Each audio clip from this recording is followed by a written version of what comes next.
On est le 2 septembre 2025. Les employés d'OpenAI reçoivent un message du PDG, Sam Altman. Objet, code rouge, alerte maximale. Toutes les autres priorités sont suspendues. Le créateur de ChatGPT vient de déclencher l'alarme générale contre Google. La course effrénée à l'intelligence artificielle générative se poursuit. Hier, Google a lancé Gemini 3, présenté comme plus performante que tous ses concurrents, à commencer bien sûr par ChatGPT. Est-ce que c'est vrai, Anthony Morel? Oui. Google, l'entreprise qui 3 ans plus tôt avait été humiliée sur l'IA. Après la sortie de ChatGPT le 30 novembre 2022, Google tente de répliquer avec Bard, son propre chatbot. Premier démo public, on lui demande d'expliquer les découvertes du télescope James Webb à un enfant de 9 ans. Bard répond, le télescope a pris les toutes premières photos d'une planète en dehors de notre système solaire. Une réponse soigneusement rédigée. Enfin, pour vous et moi, qui n'y connaissons pas grand-chose. En réalité, c'est faux. L'Observatoire européen austral l'avait fait en 2004, presque 20 ans plus tôt. Le lendemain, Alphabet ou Google, pour ceux qui ne le savent pas, perd 100 milliards de dollars en bourse. À l'époque, les analystes parlaient d'un géant bureaucratique incapable d'innover. La presse tech prédisait déjà la fin de Google. Les employés ont même critiqué le PDG, Sundar Pichai, pour son annonce précipitée et bâclée. Et pourtant, en décembre 2025, c'est Sam Altman qui panique. Pourquoi? Parce que Gemini 3 vient d'écraser GPT-5 sur pratiquement toutes les tests. Les utilisateurs migrent en masse. Google vient de franchir les 4 000 milliards de dollars de valorisation, ce qui fait de lui le deuxième entreprise mondiale juste derrière Nvidia. Alors la question est de savoir, comment Google a-t-il réussi ce coup de maître? Dans cette vidéo, je vais vous expliquer comment Google a mené le retournement le plus spectaculaire de l'histoire de la tech et surtout pourquoi leur stratégie devrait nous alerter tous. L'épisode Bard n'était qu'un avant-goût. Un an plus tard, en février 2024, Google ajoute la génération d'images dans Gemini. Et c'est la débâcle. L'IA se met à réinventer des figures historiques de manière complètement aberrante. Des pères fondateurs américains réimagés en femmes de couleur, des papes féminins sortis de nulle part et des représentations improbables de personnages sensibles. Devant l'ampleur du problème, Sundar Pichai adresse un message officiel à tous les employés. Je sais que certaines de ces réponses ont offensé nos utilisateurs et fait monter des préjugés. Pour être clair, c'est complètement inacceptable. Résultat, la fonctionnalité a été suspendue net. 3 mois plus tard, en mai 2024, nouveau faux pas. Google lance le AI Overview, des réponses générées directement dans les résultats de recherche. Cette fois, l'IA recommande de manger des cailloux pour des minéraux ou encore de mettre de la colle sur la pizza pour que le fromage tienne mieux. L'origine de ces astuces, un article satirique et une vieille blague de Reddit datant de plus de 10 ans. À chaque lancement, un nouveau dérapage. Pendant ce temps, ChatGPT franchit les 100 millions d'utilisateurs et Microsoft déploie l'IA dans toute sa suite Office. Et alors que les échecs de Google s'enchaînent sous les yeux du monde entier, certains analystes commencent à se dire que le géant a peut-être réellement raté l'évolution de l'IA jusqu'au moment où tout bascule.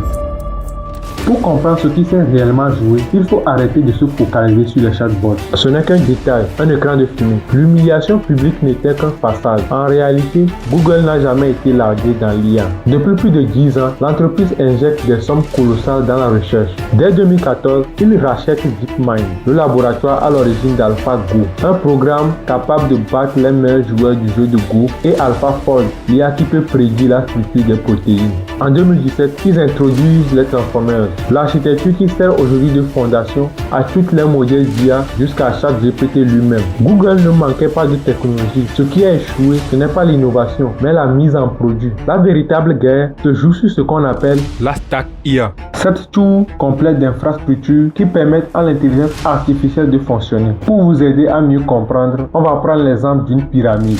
Les puces sont à la base, puis les data centers, ensuite les modèles, les services et tout en haut, vos appareils, ordinateurs ou smartphones. Et regardez bien où se placent les concurrents. OpenAI fabrique des modèles et applications. Nvidia produit des puces. Microsoft gère d'immenses data centers. Chacun occupe un ou deux niveaux. Google, lui, est présent du bas jusqu'au sommet. Et c'est là que tout se joue. Commençons par la base, les puces. Vous connaissez tous Nvidia, l'entreprise la plus valorisée au monde. Pratiquement tous les grands modèles d'IA tournent sur leurs processeurs. OpenAI, Anthropic, Meta, tout le monde dépend des GPU Nvidia, sauf Google. Depuis 2015, Google conçoit ses propres puces, les Tensor Processing Unit ou TPU, pour les initiés. Contrairement aux GPU de Nvidia qui sont polyvalents, les TPU sont optimisés pour un seul type de calcul, celui qui alimente les modèles d'intelligence artificielle. Pendant longtemps, cette stratégie est restée dans l'ombre. Google utilisait ces TPU uniquement en interne, sans attirer beaucoup d'attention. Puis arrive Gemini 3, le modèle qui déclenche le code rouge chez OpenAI, entraîné exclusivement sur les TPU. Google devient alors le seul acteur capable de se passer totalement des puces Nvidia, réduisant à zéro sa dépendance à un fournisseur externe, une situation unique sur le marché. En octobre 2025, l'entreprise signe un accord de plusieurs dizaines de milliards de dollars avec Anthropic, le créateur de Claude, pour fournir jusqu'à 1 million de TPU, représentant plus d'1 gigawatt de puissance de calcul. Pour vous donner une idée, c'est l'équivalent de la consommation énergétique d'une petite ville. Meta, de son côté, négocie un accord similaire. Même OpenAI commence à s'intéresser au TPU. Google devient alors le vrai rival frontal de Nvidia. Montons alors d'un étage, les data centers. Microsoft et Oracle ont basé leur stratégie IA sur un modèle simple. Construire des hangars gigantesques remplis de puces Nvidia et louer cette puissance à OpenAI et aux autres entreprises du secteur. Le problème, c'est qu'ils restent dépendants de Nvidia et paient le prix fort, alors que Google, lui, applique la même logique avec Google Cloud, mais avec un avantage déterminant. Ses propres puces, pas de marge Nvidia à absorber, et surtout, une infrastructure entièrement intégrée. Des puces au matériel, du refroidissement au logiciel, tout est pensé pour fonctionner en parfaite synergie. Les performances suivent. Au troisième trimestre 2025, Google Cloud réalise 15,2 milliards de dollars de revenus, soit une croissance de 34% en un an. Le carnet de commandes greffe à 155 milliards de dollars. Plus de 70% des clients utilisent désormais leur solution IA et Google a conclu davantage de contrats dépassant le milliard de dollars en 2025 que lors des 2 années précédentes combinées. En 2018, Google Cloud pesait à peine 4% des revenus d'Alphabet. Aujourd'hui, on approche de 14%. Et oui, le petit service cloud est devenu un acteur central du groupe. Passons au produit. C'est ici que se déroule la bataille visible, celle que tout le monde commente. ChatGPT affiche 810 millions d'utilisateurs actifs par mois. Un chiffre énorme, mais la dynamique ralentit. À peine 6% de croissance fin novembre 2025. De son côté, Gemini rassemble déjà 450 millions d'utilisateurs, avec une croissance de 30% sur la même période. ChatGPT semble atteindre un plafond, alors que Gemini continue de grimper. Et pour Google, les chatbots ne sont qu'un produit parmi tant d'autres. Sam Altman dispose de ChatGPT, Sora, et ça s'arrête là. Google, lui, aligne Gemini, mais aussi Chrome, Gmail, Drive, Doc, Search, Map, YouTube et Android. Le tout soutenu par un business ultra rentable depuis des années. Pendant que Google alimente sa croissance avec un appui déjà établi, OpenAI survit grâce à des levées de fonds successives. Vous voyez l'idée, cet écosystème, personne d'autre au monde ne peut le reproduire. Et une fois que vous utilisez Gmail avec Gemini intégré, revenir en arrière devient quasiment impossible. À chaque bataille dans le monde de la tech, il y a de nombreux acteurs, mais à la fin, c'est Google qui l'emporte. Sauf que cette domination pose de vrais problèmes pour Google et surtout pour nous. D'abord, la concentration du pouvoir. Quand une seule entreprise contrôle les puces, les data centers, les modèles, les produits et les appareils, que reste-t-il pour les concurrents? Imaginez une startup qui veut lancer une nouvelle assistant IA. Pour entraîner son modèle, elle a besoin de puces. Google les fabrique.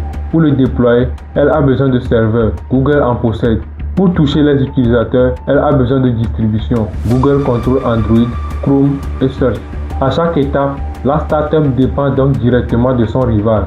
C'est comme vouloir lancer une entreprise alors que votre principal rival possède le terrain, les machines, les matières premières et même le réseau de distribution. Et vous voyez que tout cela devient un peu compliqué pour les concurrents. L'écosystème Google devient alors une prison dorée, facile à entrer mais difficile à quitter. Ensuite, vos données. Gemini a désormais accès à vos emails, documents, historiques de recherche, photos et vidéos YouTube. Depuis octobre 2025, l'IA utilise automatiquement ces informations pour personnaliser ses réponses. Utile, Certes, mais réfléchissez un instant. Quand vous demandez à Gemini de résumer vos emails, l'IA passe en revue vos conversations professionnelles, échanges personnels, factures et rendez-vous médicaux.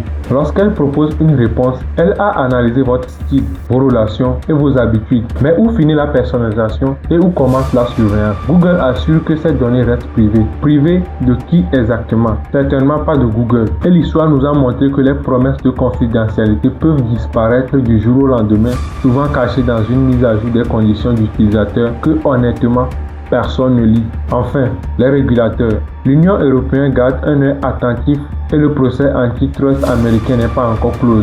En effet, Google a échappé au démantèlement en 2025 parce que l'IA avait créé une certaine concurrence dans la recherche. Ironique, mais plus Google domine l'IA, plus les autorités seront tentées d'agir. Le vrai problème, c'est le temps. Les procès antitrust s'étalent sur des années et pendant ce temps, Google continue de renforcer sa position. Quand le verdict tombera, il sera peut-être déjà trop tard pour recréer une véritable concurrence. Alors, Google va-t-il réellement remporter la guerre de l'IA? Sur le papier, tout semble lui sourire. Il possède les puces, les infrastructures, les modèles, les produits, la distribution et dispose de 4 000 milliards de dollars pour continuer à avancer. Mais dans la tech, aucune victoire n'est jamais définitive. Nokia dominait le marché des téléphones jusqu'à l'arrivée de l'iPhone qui a pris tout le monde de court. À chaque époque, le leader en place cumule tous les avantages et pourtant, un outsider finit toujours par trouver une faille inattendue. La vraie question n'est pas Google va-t-il gagner, c'est plutôt quelles conséquences pour nous si une seule entreprise contrôle l'ensemble des infrastructures de l'intelligence artificielle, surtout une entreprise américaine dont les intérêts ne coïncident pas forcément avec les nôtres.